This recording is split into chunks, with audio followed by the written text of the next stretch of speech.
Je te propose de t'asseoir sur ce fauteuil et d'écouter le chant des grillons qui va t'aider à te relaxer. Et maintenant, tu commences à te détendre. Je vais t'amener progressivement dans un état de délassement total. Tout d'abord, je te propose de prendre une grande et profonde inspiration pour bien remplir tes poumons. Tu peux retenir l'air pendant une seconde, puis tu peux souffler lentement en fermant les yeux et te laisser détendre. C'est bien de te détendre aujourd'hui. Tu peux profiter de ce moment qui n'appartient qu'à toi. Tandis que tu écoutes ma voix, tu te sens de plus en plus relaxé. C'est tellement agréable de te sentir bien, n'est-ce pas? À présent, tu vas te concentrer sur ta respiration et sur le son de ma voix. Tu te détends de plus en plus. Ton corps devient lourd, très lourd, de plus en plus lourd. Et plus ton corps s'alourdit, plus tu te sens détendu et relaxé. Ta respiration est régulière, apaisée, profonde. Tu sens ton dos appuyé sur le dossier du fauteuil, n'est-ce pas? Tu sens bien tes jambes posées sur ce fauteuil, n'est-ce pas? Tu sais, il est important que tu n'entres pas trop rapidement en transe. Tu vas y aller progressivement, en douceur, à ton rythme. Maintenant ou plus tard, de sorte que tu puisses vraiment apprécier cette sensation confortable de détente profonde et sentir ton esprit devenir de plus en plus léger que la plume de l'oisillon qui vole au gré du vent, alors que ton corps est toujours aussi lourd, toujours plus lourd, de plus en plus lourd. J'en ai vu qui entrent en transe sans savoir qu'ils y vont. Tu peux fermer les yeux ou les ouvrir ou les deux. C'est comme tu veux parce que tu sais, tu n'es pas obligé de fermer les yeux pour te détendre. Tandis que tu respires profondément, tu peux ressentir le bien-être qui s'installe en toi, le calme, la détente, la décontraction s'empare de ton corps et de ton esprit. Tes mains se détendent, tout ton corps succombe à la relaxation. Alors que tu ne veux plus penser à rien, tu peux encore te rappeler, de te rappeler que ce qu'il vaut mieux laisser à l'inconscient est à laisser à l'inconscient. Maintenant, je te propose de prendre cette relaxation. Apporte-la jusqu'au-dessus de ta tête et envoie-la vers le bas de ton corps, du dessus de ta tête jusqu'au bout de tes orteils. Laisse aller chaque muscle, laisse aller chaque nerf, laisse aller chaque fibre et laisse-toi dériver beaucoup plus profond, plus détendu, encore plus profond, encore plus détendu. À présent, tu n'écoutes plus ma voix. Ton esprit voyage dans un lieu où le temps et l'espace ne comptent plus et où tu te sens bien, merveilleusement bien. Maintenant, tu te trouves dans un lieu paisible. Imagine-toi à la montagne. Tu observes le ciel bleu d'azur sur cette terrasse agrémentée de fleurs multicolores, soignées avec amour et parfumées, et tu regardes les oiseaux au plumage soyeux qui volent en piaillant au gré du vent. Tu ressens le bien-être t'envahir et tu deviens le bonheur. Tu enfonces toi qui recherche le bien-être en un monde fait de sérénité, de quiétude, de relaxation. Si tu veux, tu peux t'autoriser à t'enfoncer encore plus dans ce merveilleux endroit. Tu te souviens de ces journées passées en famille où vous vous retrouviez autour d'un merveilleux repas préparé avec amour et passion, pendant que les enfants couraient, jouaient, chantaient, criaient dans le jardin. La nappée de blanc était dressée sur la terrasse et vous aviez déposé tous ces plats multicolores dont le fumet vous chatouillait les narines. À présent, tu marches seul sur cette montagne en regardant tout autour de toi. Au loin là-bas, un troupeau de chamois est en train de gambader. Et ici, tout près, les oiseaux se font de grands discours de leur voix mélodieuse et volent de branche en branche sur les sapins. Tu as tout ton temps. Profite du temps présent. La vie passe en un instant.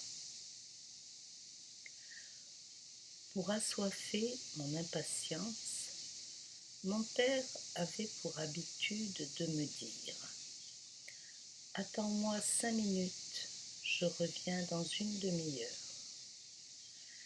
Et si le temps de l'un n'était pas le temps de l'autre, et que notre perception du temps n'était qu'une modification existentielle de notre désir à se voir réaliser les choses en dehors d'un espace-temps conventionnel, alors les possibilités d'intervenir sur la notion de temps permettraient à tout un chacun de n'être pas là où l'autre est, tout en laissant l'illusion que le temps passé n'est finalement pas dépassé au grand bonheur de l'horloge qui continue à tic-taquer au gré des divagations métaphysiques de quelques humains sur la notion tant attristant du passe-temps intermittent, déroutant et pourtant persistant.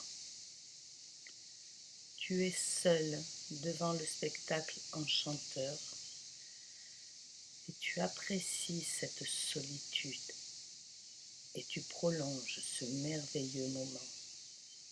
Tu sais bien que le soir va venir et pourtant tu as du mal à te détacher du spectacle. Tu peux t'autoriser à te sentir de mieux en mieux maintenant ou plus tard, car ton corps est là, mais ton esprit est ailleurs, là où il veut être. Tu sais que là où il se trouve, il est au bon endroit pour aller de mieux en mieux, de plus en plus. Je vais maintenant te raconter l'histoire de Blue, la petite fleur du désert. Depuis longtemps, elle vivait dans ce désert aride. Ses débuts avaient été difficiles car il fallait lutter contre la chaleur et trouver de quoi se nourrir. À force de fouiller et creuser, elle avait fini par trouver une source dans laquelle elle puisait son eau avec économie, car elle savait que cette réserve était vitale. Puis un jour, un jeune compagnon vint s'installer à côté d'elle. Ils devinrent amis et Blue partagea avec lui sa modeste ressource. Mais son nouvel ami, le cactus, grandissait vite. Il était gourmand et demandait de plus en plus d'eau. Blue voyait bien que sa réserve diminuait, mais continuait à laisser son ami y puiser, car elle entretenait avec lui des liens d'amitié et il ne lui venait même pas à l'idée de le restreindre. Il grandissait si vite que ses besoins étaient de plus en plus importants.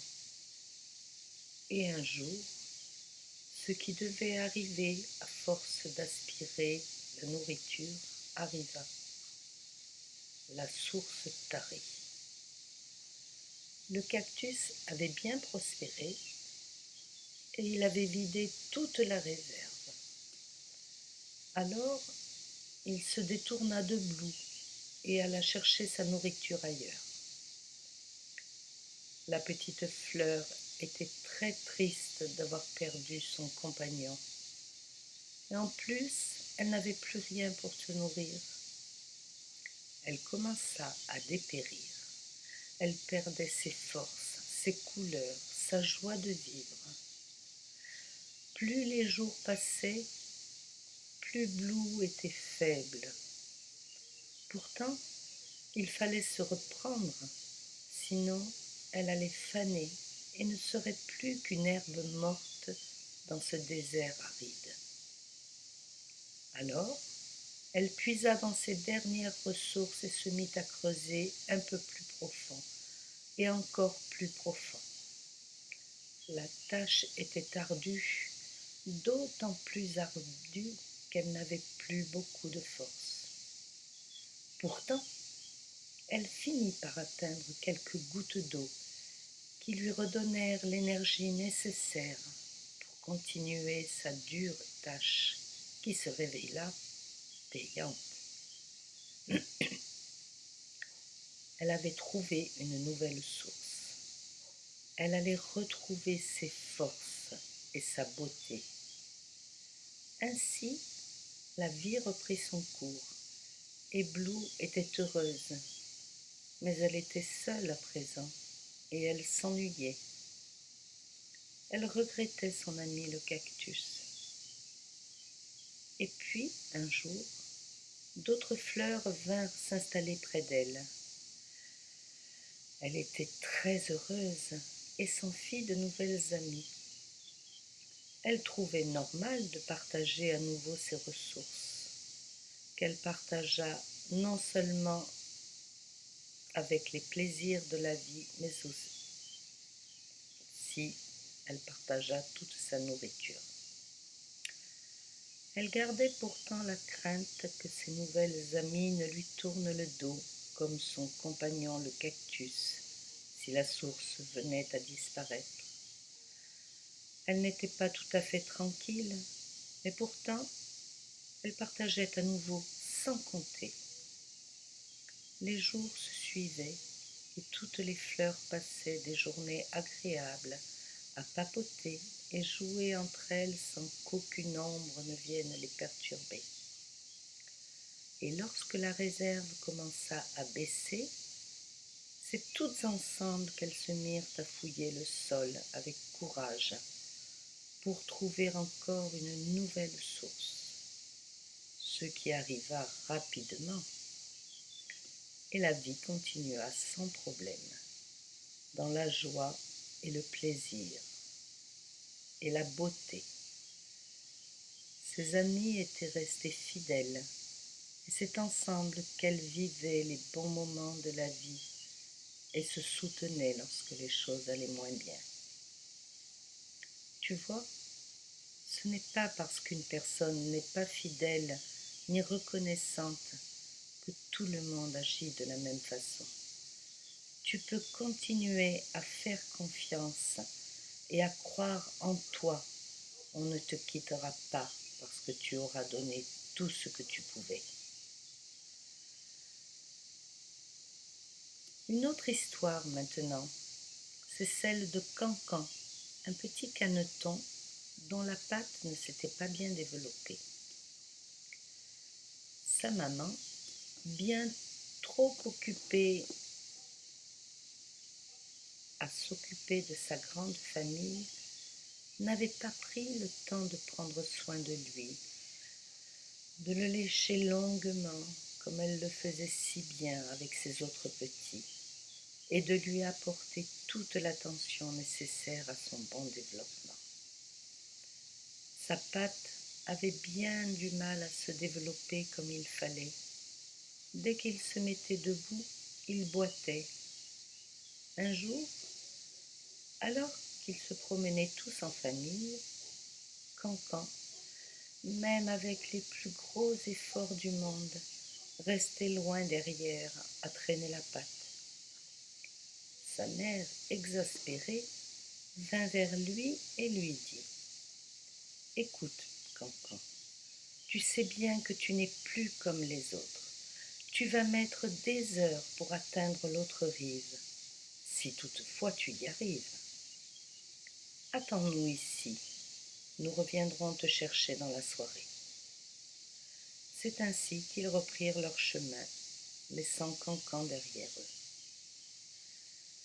Il aurait bien voulu crier le contraire à sa maman, lui dire qu'il allait y arriver, qu'il aurait juste eu besoin d'un peu de soutien, d'amour, d'encouragement, besoin d'être félicité pour tous les efforts qu'il fournissait. Non, il était trop tard. Il était sûr qu'il ne deviendrait jamais quelqu'un de bien, qu'il n'arriverait jamais à affronter les regards des autres et que quoi qu'il fasse, il ne serait toujours qu'un canard boiteux. Sans qu'elle ne s'en soucie, sa mère venait en une seule phrase d'imprégner dans l'esprit du jeune caneton la certitude que même avec tous les efforts du monde, il n'arriverait jamais à rien dans la vie. Lorsque sa mère vint le récupérer, Cancan remarqua la joie de ses frères et sœurs qui couraient et sautillaient dans tous les sens. Il les regardait avec envie et se disait que jamais il ne pourrait être comme eux. Plus les jours passaient, plus Cancan se refermait sur lui-même. Il n'osait plus aller vers les autres. Il ne pensait qu'à ce handicap qui lui rendait la vie impossible. Il en voulait à la terre entière. Pourtant, un beau matin, alors qu'il était parti se promener tout seul, il aperçut au bout du chemin une petite canne qui se dirigeait vers lui. Plus elle s'approchait, plus Cancan se sentait désemparé. Elle était d'une étrange beauté. Il ne savait s'il devait se sauver au risque qu'elle remarque son handicap et s'il devait baisser la tête et attendre qu'elle passe son chemin. Dans les deux cas, il partait perdant.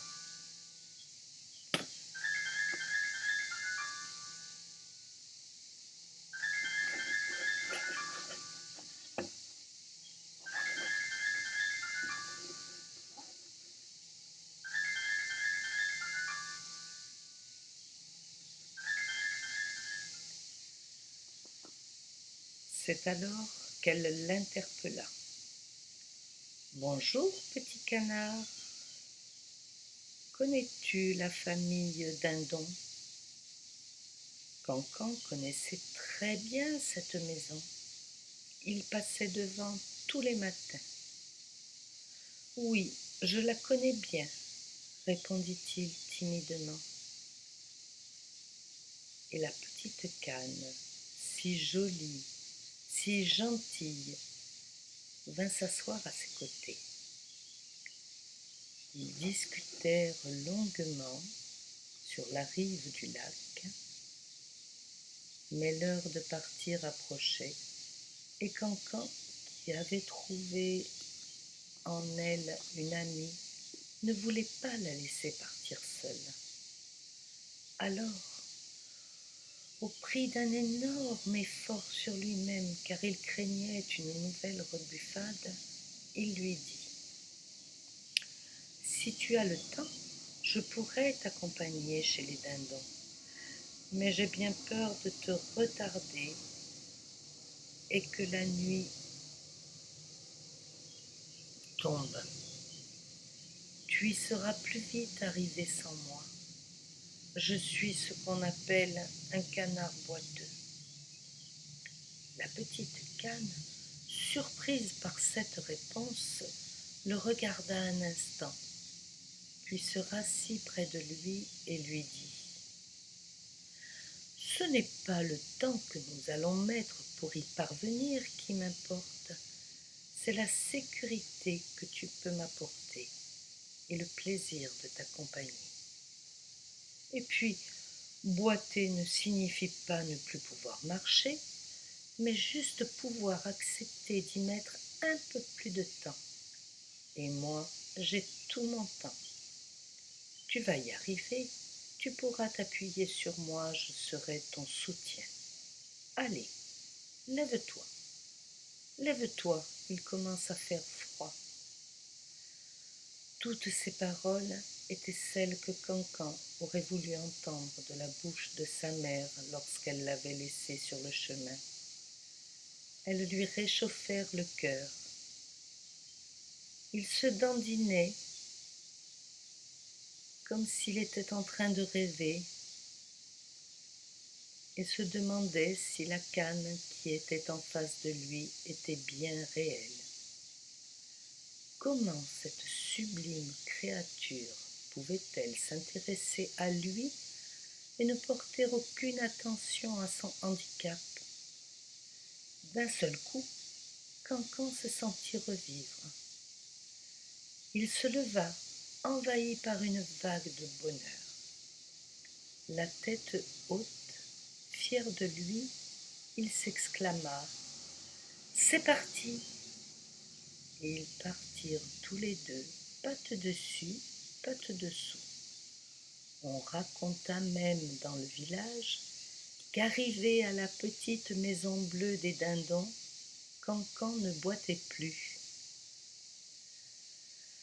Comme toi, Cancan se sentait si dévalorisé qu'il n'arrivait plus à avancer, jusqu'à ce qu'il comprenne qu'il était quelqu'un de bien, quelqu'un de valeur, et qu'on pouvait l'aimer. Et voici maintenant l'histoire de Philippe, un homme de 40 ans qui vivait dans une grande ville et travaillait dans le milieu du cinéma et du spectacle. Il était d'un naturel rêveur et poète. Il aimait la montagne et ses somptueux paysages aussi divers que colorés. Dès qu'il avait un peu de temps, il chaussait ses meilleures chaussures et préparait son sac à dos pour aller crapahuter quelques jours dans ces lieux de paix. Il n'oubliait jamais un nécessaire pour écrire, car tout ce qui l'enchantait était prétexte à faire des chansons. Et quand les idées survenaient, il fallait les noter avant qu'elles ne s'envolent.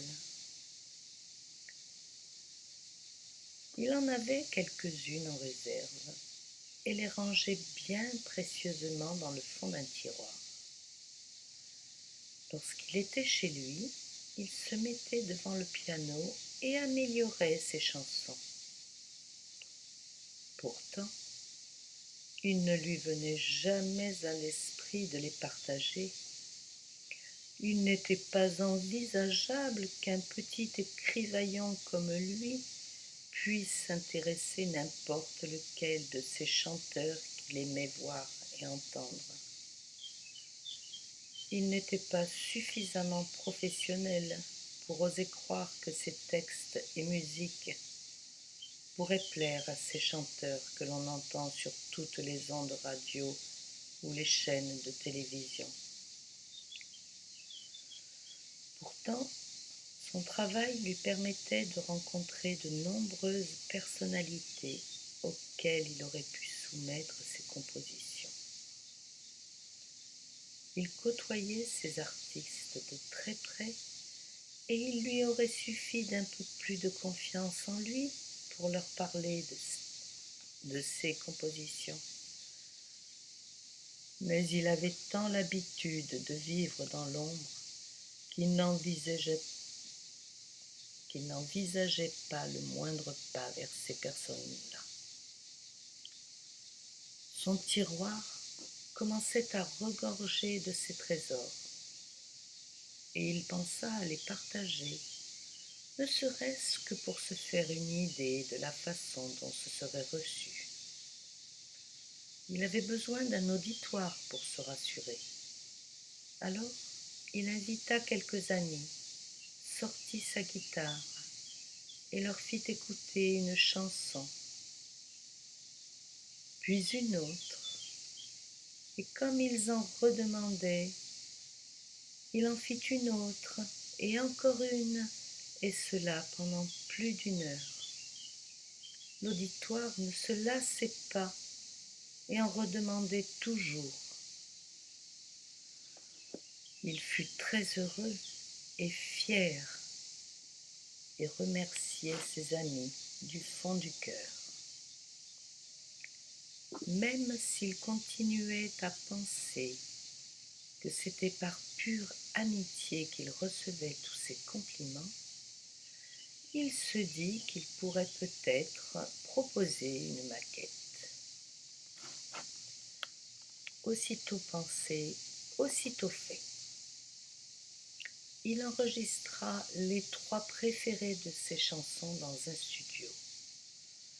Mais le doute ne le quittait pas et il n'osa pas faire la démarche suivante, celle de les proposer. Il rangea son CD sans oser le proposer, jusqu'au jour où ses amis lui redemandèrent où il en était et insistèrent. Il se dit alors qu'il avait peut-être ses chances et il envoya son CD dans une maison de disques. Peu de jours plus tard, il fut surpris d'être appelé pour faire une séance d'essai devant un auditoire professionnel. Sa prestation fut très émouvante et il fut applaudi par tous. Et c'est ainsi que commença sa carrière. Tu vois, comme Philippe, tu perds ton temps à douter de toi alors que tu as tout pour avancer dans la vie. Tu es intelligente, instruite, tu es belle et tu dois croire en toi. J'ai encore une petite histoire pour toi. C'est l'histoire de Pancho, un chameau qui travaille pour une compagnie touristique. De jour en jour et d'année en année, il transporte une clientèle toujours plus exigeante, qui souhaite découvrir toutes les beautés de l'Orient, mais qui désire plus particulièrement pouvoir percer les mystères du désert. Depuis quelque temps, son ami Abel avait bien remarqué que Pancho avançait avec difficulté dans les dunes de sable. Il semblait plus tendu qu'à l'habitude. Il peinait sans se plaindre. Et puis, un après-midi, alors qu'ils avaient fait une halte dans un oasis, Pancho resta assis, incapable de se relever. « Mais que t'arrive-t-il » lui demanda Abel, inquiet pour la santé de son ami. Pancho prit un temps avant de répondre, comme interloqué par la question. Car en fait, à bien y réfléchir, il manquait de mots. « Je ne sais pas, » finit-il par lui répondre. Après quelques instants de réflexion, il poursuivit. « Eh bien, vois-tu, Abel, chaque jour et depuis toutes ces années, je transporte tous ces touristes qui viennent voir la beauté du désert. Ils viennent avec leur appareil photo et leurs sacs remplis de choses de plus en plus lourdes. Mais en fait, que voient-ils? Que comprennent-ils de nos vies? Que comprennent-ils de ma vie? Ils disent sans cesse que je sens mauvais, mais jamais ils ne pensent à me complimenter pour la beauté de mon poil soyeux ou pour ma robustesse, ma fiabilité, ma patience, ma dextérité, mon sens de l'orientation, ou que sais-je encore. Quand ils s'intéressent à moi, leur curiosité se porte uniquement sur ma bosse et sur ma capacité à stocker de l'eau. Et une fois rassurés sur la fiabilité de leur monture, ils m'oublient complètement. Alors, je ne deviens plus qu'un véhicule pour les porter d'un point à un autre, eux et leurs tapis, souvenirs et autres objets divers et variés. Ils n'imaginent même pas tous les efforts que je dois produire pour les transporter sans les secouer et leur assurer sécurité, confort et bien-être pendant toute la durée du voyage. Je veille à tout, m'assurant toujours de tous les détails. Je cherche à satisfaire ma clientèle au mieux. Et lorsqu'elle me demande de redoubler d'efforts pour les emmener loin, toujours plus loin aux confins du désert, j'accepte. Je donne toujours le meilleur de moi, sans rechigner. Vois-tu, aujourd'hui, si je devais te répondre à ta question, je te dirais que j'en ai plein le dos. Je suis profondément blessée par leur manque de reconnaissance. Je me sens trahie. Et à bien y réfléchir, si tu ne m'avais pas posé la question, je ne sais pas si j'aurais pu m'avouer toutes ces choses aussi clairement, car je sens bien que je retiens mes émotions, comme si je me culpabilisais de ressentir cette colère qui gronde en moi. Tout ce silence que j'entretenais à l'intérieur de moi finissait par peser lourd, trop lourd. Tu comprends? Je portais cette charge silencieusement depuis si longtemps. C'est un peu étrange, mais cette conversation m'apparaît presque comme une révélation à moi-même. comme un trop-plein qui peut enfin s'exprimer avec toi, ici.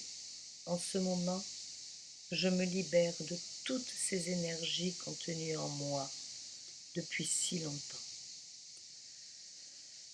C'est alors que Pancho prit sa décision.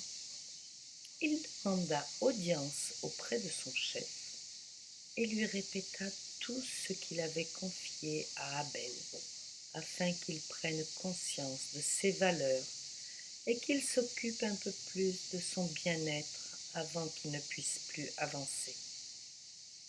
Il se disait: il est grand temps que je laisse la vie couler en moi, tout simplement. Peut-être que je me suis trop laissé écraser par le travail, les responsabilités et ma difficulté à m'exprimer et surtout à m'écouter. Il est grand temps que je réagisse. Lorsque je lui aurai parlé, je sais que je me sentirai davantage compris et respecté. Ce qui fut dit fut fait. Et Pancho alla trouver son chef. Et depuis, il vécut enfin à son rythme. Il était respecté de tous et enfin valorisé pour l'efficacité de son travail. Une vie nouvelle s'ouvrait à lui. Tu vois, comme le chameau du désert l'a fait, il est nécessaire que tu connaisses et reconnaisses les nombreuses valeurs que tu as en toi et que tu les étales au grand jour afin que ton entourage en ait pleine conscience.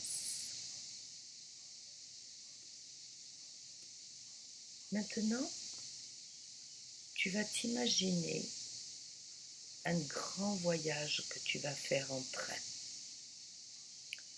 Tu installes ta valise sur tes genoux et tu fais le tri.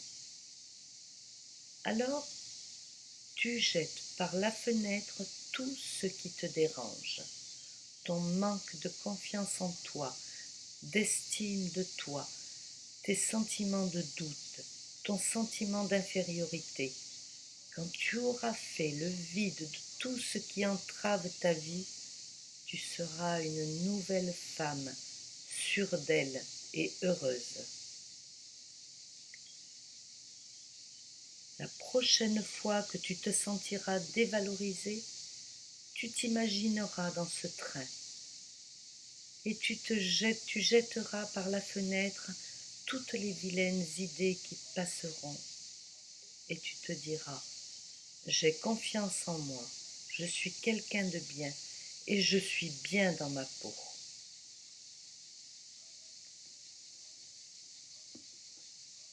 Le jour J est enfin arrivé.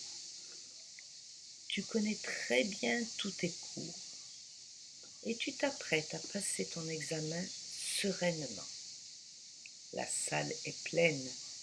Les candidats sont séparés chacun par une table vide. Par les fenêtres, tu peux voir le ciel bleu et les oiseaux qui piaillent en voletant de branche en branche dans les platanes qui bordent la route. Le silence se fait et un examinateur distribue les sujets. Tu te plonges dans leur lecture. Le moment de doute est passé. Tu as jeté par la fenêtre toutes tes hésitations et tes doutes. Et tu noircis les pages car tu connais bien les sujets. À la fin des 2 heures imparties, tu vas rendre tes copies. À présent, tu as retrouvé une grande confiance en toi. Tu sais que tu es capable de gérer le stress d'un examen et tu te sens en pleine possession de tes nombreuses possibilités. À présent, nous allons quitter cette montagne et revenir dans cette maison que tu aimes, ta maison. Ton esprit se relie à nouveau à ton corps. Il revient ici et maintenant. Tu redescends de cette longue promenade ressourçante et tu arrives chez toi, où il va te sembler que plus rien n'est pareil. Et pourtant, rien n'a changé ici. C'est toi qui es différente. Tu es une nouvelle personne, merveilleuse, pleine de force, de confiance.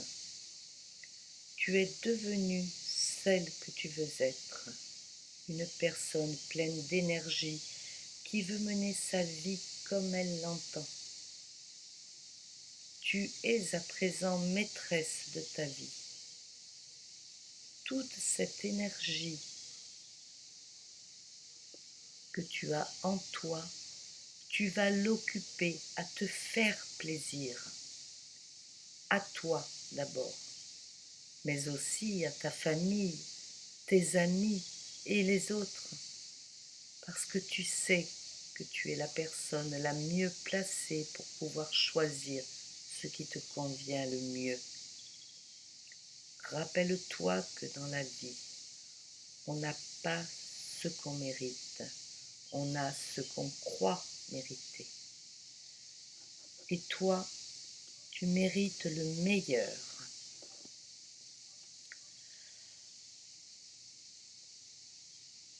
Alors, obtiens-le.